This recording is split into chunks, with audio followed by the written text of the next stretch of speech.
নওজোয়ান তোমরা বুঝতেছো না, তোমরা মনে করছো এই নারী, ছবি, মোবাইল, এই মোটর সাইকেল, এই বন্ধুদের আড্ডা, এই রং তামাশা, কয়টা ভাত খাইলা আর ঘুম গেলা আর পেশাব পায়খানা করলা আর কতক্ষণ লজ্জাস্থানের চাহিদা, যৌন চাহিদা পূরণ করলা, যখন যা মন চায় নারী দেখলা, ছবি দেখলা, উলঙ্গ দৃশ্য দেখলা, জিনা করলা, বেবিচার করলা, মদ খাইলা, জুয়া খেললা, আর কিছুক্ষণ টাকা পয়সা রোজগার কইরা বাত মাছ চাল ডাল খাইয়া টাইয়া উঠতে লাইলা, এরই নাম জীবন মিয়া? এরপরে আর কিছু নাই ভাই।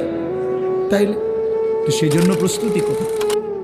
আমি প্রায় বলি যে এটাও যেমন 4 কালারের পৃষ্ঠা, এটা কি সুন্দর সাজাইছে ডিজাইন করে, কিন্তু এই পৃষ্ঠা তো একদম খালি।